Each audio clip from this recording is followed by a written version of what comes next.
என் பேர் ஜூலி. நான் இன்னைக்கு வந்து கமிஷனர் ஆபீஸ்ல வந்து கம்ப்ளைண்ட் கொடுக்கறதுக்காக வந்திருக்கேன்.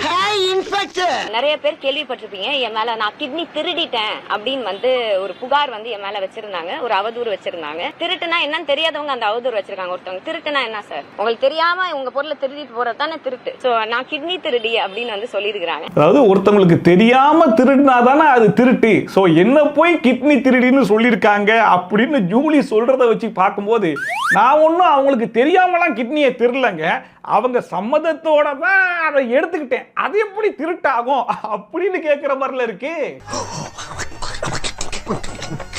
வாட் இஸ் திருட்டு அப்படிங்கிறதுக்கு அவங்க கொடுக்குற எக்ஸ்பிளனேஷன் படி பார்க்கும்போது ஒருவேளை அந்த வேலையை அவங்க பார்த்திருந்தாலுமே அது திருட்டு கீழே வரல, புரியுதா அப்படின்னு கேட்கிற மாதிரில இருக்கு. திருட்டுனா என்ன சார், எக்ஸ்பர்ட் பேசுறாரு கேளு. உங்களுக்கு தெரியாம உங்க பொருளை திருடிட்டு போறதுதானே திருட்டு. சோ நான் கிட்னி திருடி அப்படின்னு வந்து சொல்லியிருக்காங்க. அதுலயும் அவதூறு பரப்புறத பத்திலாம் யாரு பேசுறா பாத்தீங்களா? ஃபுல் வீடியோ நீங்க பார்க்கணும்னு நினைச்சீங்கன்னா லிங்க் இங்க இருக்கு, கிளிக் பண்ணி பாருங்க.